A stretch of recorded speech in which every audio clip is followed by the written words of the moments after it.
જય મુરલીધર ડેરાને આજ મારે તમને એક એવી વાત કરવી છે કે આજ લગી તમે કોઈ હાઇબ્રિડ નહીં હોય, ક્યાંય નહીં હાઇબ્રિડ હોય, યુટ્યુબમાં હાઇબ્રિડ હોય, નહીં ફેસબુકમાં હાઇબ્રિડ હોય, નહીં ઇન્સ્ટાગ્રામમાં હાઇબ્રિડ હોય, નહીં ક્યાંય તમે વાંચી હોય, નહીં કોઈ સ્ટેટસમાં જોયું, નહીં વોટ્સએપમાં જોયું હોય કે ક્યાંય તમે હાઇબ્રિડ નહીં હોય, કોઈ કલાકાર પાસે નહીં હાઇબ્રિડ હોય, કોઈ લોક ડાયરામાં નહીં હાઇબ્રિડ હોય, કદાચ ગામડે દેશી ડાયરામાં હાઇબ્રિડ હોય 99% અહીંયા નહીં હાઇબ્રિડ હોય પણ હાઇબ્રિડ હોય. વિડીયો પૂરેપૂરો જોઈજો, બહુ મજા આવશે. કાલ્પનિક વાત છે. આના પહેલાં મેં થોડાક દિવસો પહેલાં કાલ્પનિક વાતનો વિડીયો મૂક્યો હતો ઇન્સ્ટાગ્રામમાં, ફેસબુકમાં ને યુટ્યુબમાં. તો મને એમાં ફેસબુકમાં 3 લાખ વ્યૂ મળ્યા હતા. બહુ બધાને પસંદ આવ્યું, બહુ બધે શેર કર્યો ને ફોલો કર્યો ને લાઇક કરીને કોમેન્ટ કરી. ગામડું ગામ ચતુરભાઈ નામનો એક માણસ રહીએ, નામ એવા જ ગુણ, ચતુરે બહુ ને હોશિયારે બહુ. અને બાજુમાં 10 કિલોમીટર દૂર શહેરમાં એક જયંતિલાલ ચતુરભાઈના ખાસ મિત્ર, ફ્રેન્ડ, ભાઈબંધ ટૂંકમાં. અને જયંતિલાલને બૂટ ચંપલ ને પગરખાં ને એવી દુકાન વેચવાની ને સીવે હોતા પોતે પગરખાં, કોઈ દેશી પગરખાં બૂટ બધું સીવે હોતા અને માણસો રાખે, એવા કારીગરો રાખે. જયંતિલાલની દુકાનના આ બે પાકા ભાઈબંધ ચતુર ને જયંતિલાલ. એમાં ચતુરના લગ્ન થયા ને 8 મહિના થયા ને તો લગ્નના જે વરાવ્યા બૂટી જયંતિલાલ પાસે વરાવ્યા હતા એ તૂટી ગયા. પણ 1.5 મહિનો ઉગાડા પેગે ફર્યો.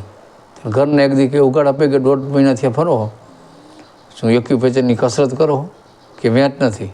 તો વેચ નહીં તો કયો મારે હોપારીના મીઠણાના ને આણાના આવ્યા એમાંથી હું તમને પગરખાં સીવડાવી દઉં.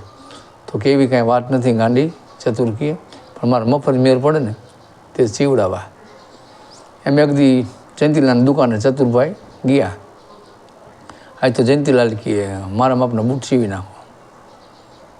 કેટલા રૂપિયા લઈ શકો? 100 રૂપિયા. બીજાને 125 લઉં, પણ તમે ભાઈબંધ હોતે 100 લઈશ. વાંધો નહીં, સીવો કે લ્યો માપ. એમાં જયંતિલાલ માપ લેતા હતા. તો ચતુરભાઈ જયંતિલાલને વાત કરી કે હાલો ને કે જયંતિલાલ ગપ્પો રમી. તો જયંતિલાલ કે આ રમત નવી ને ગપ્પો રમત તો હું કોઈ રમ્યો નથી, મેં હાંભળ્યું પહેલી વાર. કબડ્ડી રમ્યો, ખોખો રમ્યો, ફૂટબોલ રમ્યો, હોકી રમ્યો, ક્રિકેટ રમ્યો, ઢાક પછડો રમ્યો, ઓળકામડો રમ્યો, મોઈ દાંડિયા રમ્યો, ઠેરીએ રમ્યો. ગપ્પો તો પહેલી વાર કહે, ભલે થઈ જાય કે. તો કે કેવી તો આ રમત કહે? તો કે હું ગપ્પો મારું ચતુર કહે, તમે ક્યાંય ના પાડી દો તો તમે હારી જાઓ, અને તમે ગપ્પો મારો હું ના પાડી દઉં તો હું હારી જાઉં. જો હું હારી જાઉં તો 2 જોડી પગરખાના રૂપિયા આપું, 200 રૂપિયા, અને તમે હારી જાઓ તો મને મફત સીવી દેવાના પગરખા. કે ભલે મારો જયંતિલાલ કે ગપ્પો. તો જયંતિલાલે ગપ્પો ચાલુ કર્યો. એ કે મારા દાદા મારા બાપુ એને ફરિયામાં તે તકમરિયાને છોડવો વાયો, અને એવો ભાઈ ફાટ્યો ને એવો ફૂલ્યો, એવું એને સિંચન કર્યું ને એવી દવા દીધી ને એવો બધી માવજત કરી. એક ડાયરી કે જુનાગઢ પહોંચી, અને એક ડાર પહોંચી નારાયણ સરોવર કોટેશ્વર, એક નવસારી સુરત, અને એક ઓખા દ્વારકા પહોંચી. 4 જગ્યાએ મારી પેઢી હાલે, મારા બાપાની, મારા દાદાની. અને પેઢીમાં કાંઈ તકલીફ થાય ને તો મારા બાપા થોડા ડાયરે હાલ્યા જાય ને તકલીફ સોલ્વ કરી નાખે, પ્રશ્ન પતાવી દે, એમ પાછા આવતા રહીએ ડાયરે હાલીને. અને ભાઈ ચતુર કે હોય કે કદાચ આવો છોડવો કોઈ હાઇબ્રિડ હોય તો આવો કે મજબૂત થાય. અને એ મારા દાદા મેર્યા ને તે આજુબાજુના 12 ગામ ધુવાણા બંધ ચોખા ગીના લાડવાથી જમાડે કે ચતુર કે આ કોઈને ખવડાવવાનો શોખ હોય ને, પુણ્ય આત્મા હોય, પુણ્યશાળી આત્મા, તો એના આવું બધું કરી શકે આપણે. હવે જયંતિલાલ ચતુરને કે તમે ગપ્પો મારો. તો ચતુરભાઈ ગપ્પો માર્યો, સાંભળવા જેવો ગપ્પો. આવો ગપ્પો તમે કે હાઇબ્રિડ ડે હોય.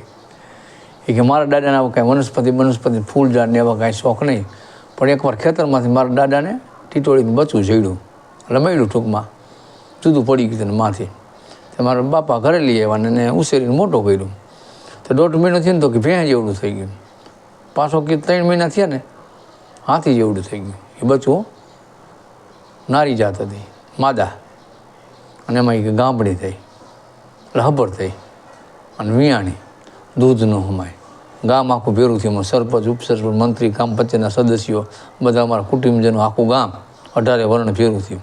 અને કરવું શું? પાછા બીજા ટાંકનું આટલું દૂધ, અમે તળાવમાં ટીટોડીને દોઈ મારા દાદા એને એ ટાઈમમાં ભાઈ દૂધ ઠેલ મારી દીધી તળાવે હમાય નહીં દૂધ ક્યાંય એ ટાઈમમાં અમૂલ ડેરીમાંથી 60ના 5 ટાંકા મગાવ્યા અને તળાવમાં ઠેલવા આખા ગામના ભેહું ગાયું ઘોડાને ગધેડાને જે બધા હતા ને બળદિયાને ઢોરા એનું હાલણું કરીને એને મેર્યું એટલે વલોયું અને માખણનો પીંડો થયો એ કે જેવા તેવા નાના પહાડ જેવડો.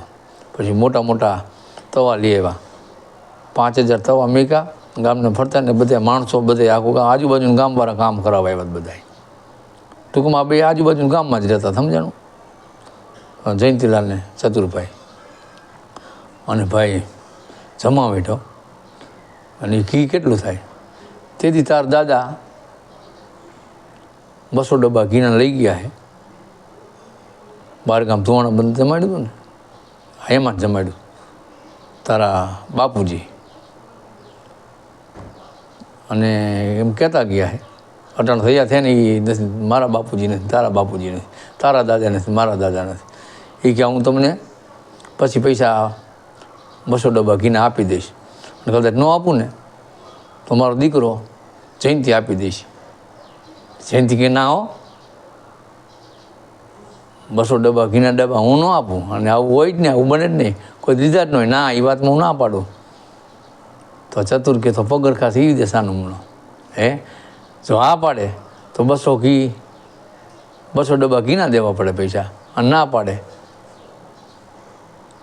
તો આ પગરખા સીવી દેવા પડે મફત પગરખા સીવી દીધા. આવા મારા વિડીયો તમારે જોવો હોય તો મારી ફેસબુક આઈડી અમુભાઈ 965 ફોલો કરો, લાઇક કરો, શેર કરો, સબસ્ક્રાઈબ કરો.